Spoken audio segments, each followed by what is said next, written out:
has kind of a secret crush on him, but wants to, you know, dominate him.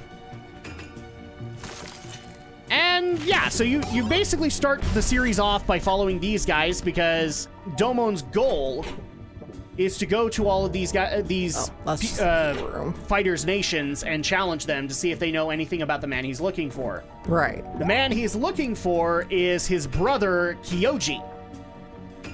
Because Kyoji is a wanted criminal from Neo-Japan, as he has taken a top-secret Gundam to Earth called the Dark Gundam. The Dark Gundam. Gee, it's like the evil villain of Gundamness. The evil villain of Gundam. But to simply explain it, there was an incident where him and his father, Dr. Kashu, that you literally never know his actual name. Right. He is known as Dr. Kashu. They created the Dark Gundam, and the way it's perceived early in the series was to overthrow the Neo-Japan government. Yeah. They weren't able to do that, and in the escape plan, Domon's mother gets murdered by the military. Kyoji escapes with the Dark Gundam to Earth, and Dr. Kashu is sentenced to what is it? Indefinite cryosleep for his crimes. And so the goal for Domon is to find Kyoji so that he can get his dad out of cryosleep. And also to take down the Dark Gundam and win the Gundam fight. There you go. That's kind of a rough definition of how the series goes. You go from nation to nation to take care of the issues that happen in those respective nations, but one of the reasons that I love this series so much is all of the stereotypes. I mean, for crying out loud, the first place they visit is Neo-Italy, and all the cops love pizza and spaghetti. I hope she made lots of spaghetti. Everybody in Neo-America loves following their dreams, even though most of them are in the gutter. Right. Everybody in Neo-France is honorable and knightly, and also very Victorian. Everybody from Neo-China is, well, there. Just there. And everybody in Neo-Russia is a prisoner. I'm kidding. Just those are the parts you actually get to see. And before people are, I'm sure a few of you guys are already going to be asking, have you gotten to that episode? Yes, I have gotten to the episode where Domon goes to Neo-Mexico and battles Tequila Gundam. And his pilot, Chico Rodriguez. Yes, that's his name. I'll never get tired of saying that. Tequila Gundam. Tequila Gundam. So yes, I've gotten to that point, but the last one I watched was, in order to give a little bit of plot to these excess characters, they actually give them kind of rivals along the line. And in Argo's case, he gets one from Andrew Graham, who is the Gundam fighter for Neo Canada. But it just so happens that they have history together. Andrew Graham used to work for the Space Police and was on a remote assignment when, through weird circumstances, Argo's ship accidentally runs into their remote station that they're on, him and his wife. Right. His wife dies in the attempted rescue of her, and therefore Andrew, damn it, forever holds Argo responsible. Right. So it's a revenge thing against Argo. It's actually kind of cool. I like the character Andrew Graham. But unfortunately, his Grizzly Gundam, or as it's actually known in Japan, Lumberjack Gundam. Lumberjack Gundam. Leaves a little bit to be desired. Right. I mean, for crying out loud, its head section actually has like one of those snow beanies that you would wear outside in winter weather. Yeah. It actually has that. Oh, nice. See many Christmas. All it needs is that its armor needs to be plaid. Well, I need that. Sadly, it is not. I'm gonna run out of... Okay. There you go. There's my anime update. I'm 10 episodes in, so... Or 10 to 12 episodes in, roughly. And pretty soon we will be coming across the villain of the series, which, yes, the Dark Gundam is part of that, but there's also another villain that we have to keep track of. I'll give you guys that update as we go along. There you go. It's almost like now that I have free time on my hands, I can actually watch stuff. Yeah. I am missing a key. I have no clue where it is. And that's the time when I would tell all of you, especially those who listened to the podcast last week about YouTube burnout, spare time is an illusion. Doesn't exist. Doesn't have to be. You don't have to let it become an illusion. You'll...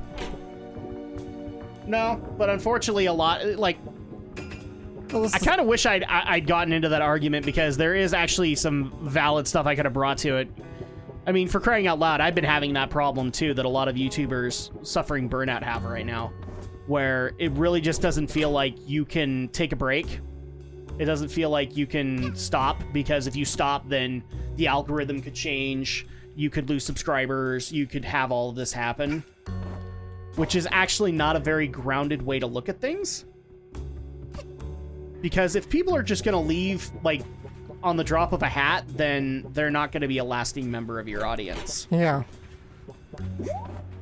And really, as creators, we should be aiming towards keeping lasting members of the audience, not necessarily just keep people when, you know, something catches their fancy, so to speak. Exactly. That's what we should be rewarding.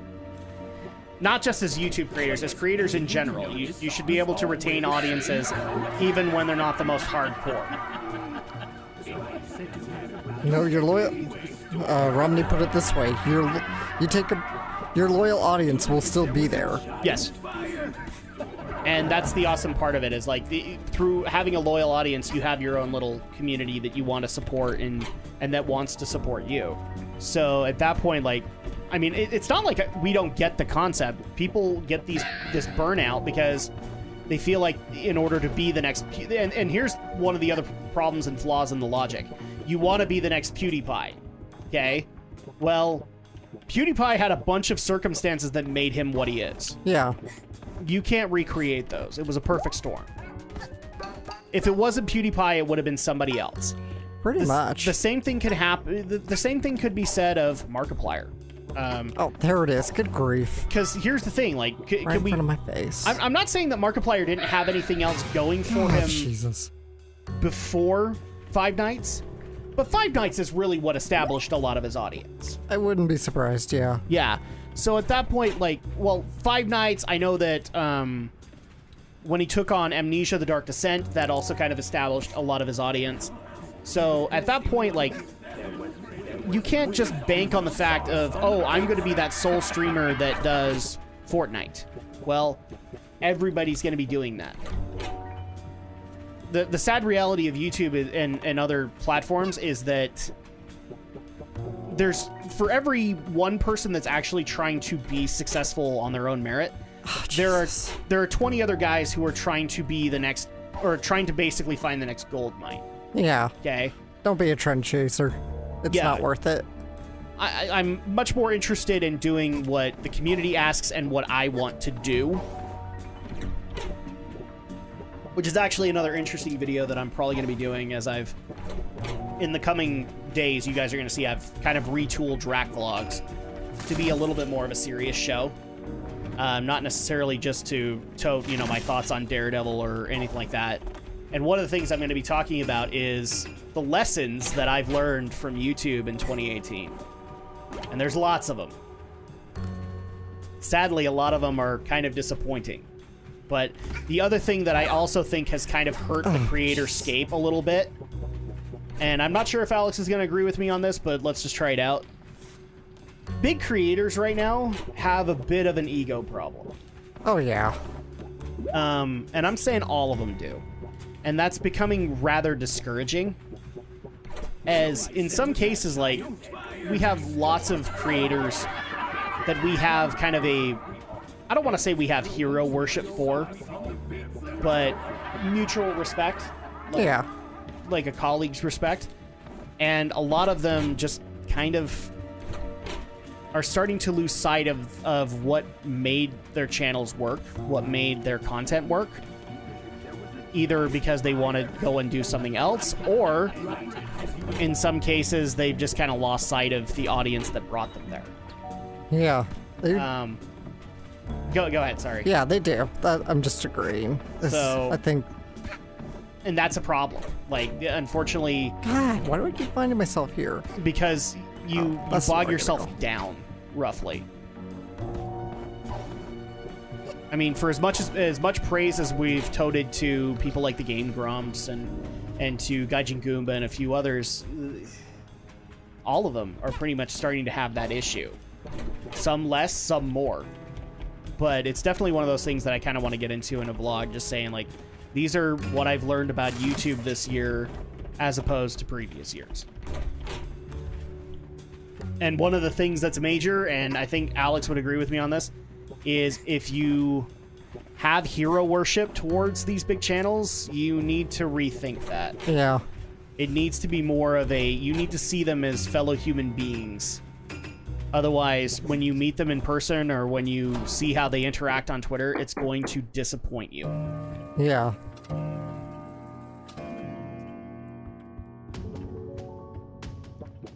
This is a total Metal Gear call out. Oh, it totally is. Totally is. We aren't even at that game yet. What, you do know what this is actually emulating, don't you?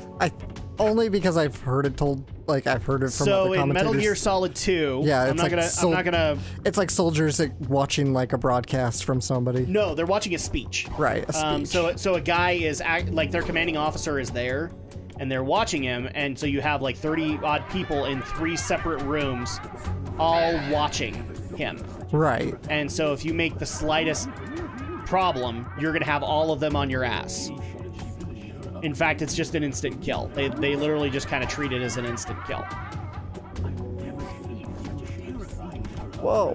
Whoa. And that's the interesting part about this whole thing. This entire level is just a homage to Metal Gear.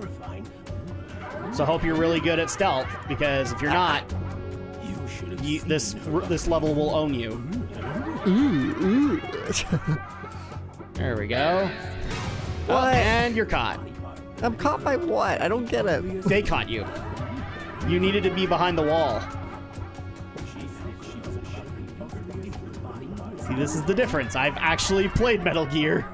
So I'm like, I know the stickler, like the inner stickler in me with stealth games.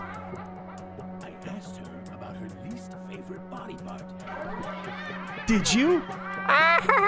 Did you ask her about her? Okay, now there you go.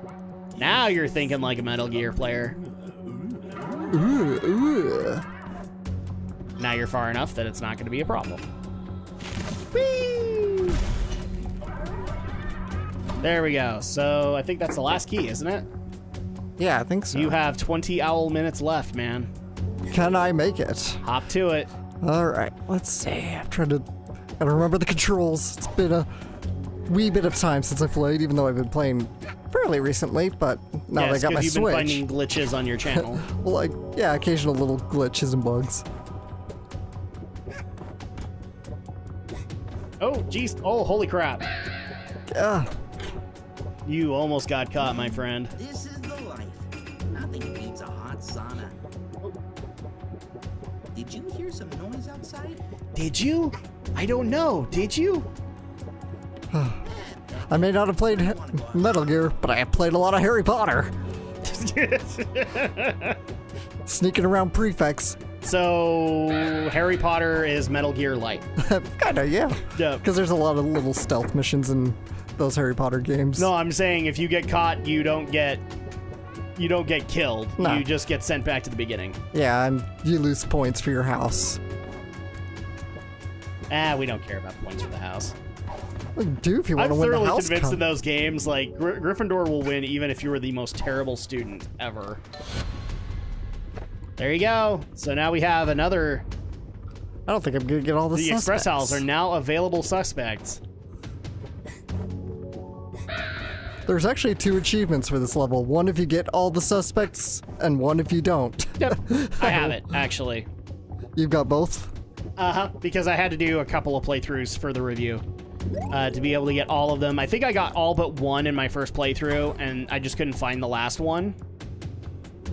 And I believe I ran out of time or something like that. Yeah, pretty quick to... So that's roughly what happened to me. Oh, Oh, be careful. Woo! There you go. See, sounds like this. We could play it on PC with mods, and I could put on the Lilac accessories and do Lilac's Cyclone. Eh. No, Amy. Console for the win. Honestly, like, this is gonna bother people, but if you give me a game like this, I will never pick PC. And I'll about to say. always pick console. And Yeah, time's up. this is one I- You basically got what I got. Like, Yeah. You got all but one. All but one. Oh well. Too bad, because then you can name your You son. done it. Time for you to point the finger. No. We couldn't find any conclusive evidence.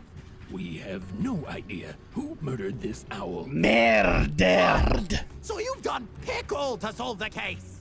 Who's the murderer? Thank you. Which one of you did it? Who's the So man? you get to pick. Yeah, sadly I didn't get myself. Protect and serve at all cost.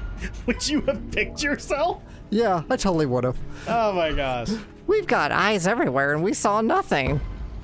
What you looking at me for, backneck? Huh?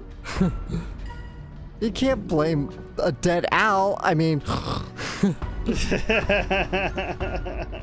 So, Drak, who's the murderer? Who's the murderer? Who's the murderer? Is it this schmuck? This schmuck? This schmuck? This schmuck? Or these schmucks? I never noticed that. Is it this schmuck? So, take your pick. You know, your uncle's sister's aunt is looking kind of suspicious to me. Okay. But I'm gonna go with the What? caw, I'm gonna go with the Kai agents. as I just want to hear them go ugh, ugh, one more time. They're- The crows did it. It's true. Yay! But why? Why murder one of the express owls? Look, there isn't a lot of bird-related crime going on. Us car agents were gonna be out of work in weeks. I can't imagine how crammed it is for several dozen birds to live in a single one-room apartment. Especially in a noir setting. We needed some crime to solve in order to get paid. So we stabbed him with a rubber knife and left him for dead. What's a what? Rubber knife? Yeah, can I go now? I love that, actually. For so long. I just sore from playing This dead. rubber knife is also a bit uncomfortable. And it's clipping. Oh, cheese gears for breakfast. Well, thanks for solving the murder, lassie. I'm Not sorry, only the did you correct term is reveal the murderer. You also revealed that the victim was never harmed. And you gave us intense footage for the movie. Oh, we were in a movie? You think I'd let a murder happen on my Owl Express? Oh, think again. That was all just a setup for my newest Owl Express movie. Murder on the Owl Express. Oh, you think DJ Picnic will make a movie that's even remotely as good? Ha! I think not. Here, take this thingamajig and get out of here. What if I don't want your thingamajig? What if I want a what's-its-who's-its? What if I want a what's-its-with-it-even? If I'm gonna make the argument for PC, this game runs at 60 FPS as opposed to being capped at 30 for consoles. There's mods with a lot of interesting, like, hats and new levels. The Conductor, some gal is Detective Useless. Crows as car agents, owls as owls. Views are in. 92 points. 200 points. 250. So you can now add 542 to the battle at Deadbird Studios. Look, I'm not saying that before people jump down my throat, I'm not saying that a PC version isn't good. It's just when you give me a choice of to play a platformer like this on console or PC, I'm going to pick console. That's just the way it goes. Like, I'm not necessarily... I think the mods are cool and all. I'm not interested. I'm just interested in playing a good story. Dun dun dun dun! I love that. All right, so it's time for us to do Picture perfect. these levels.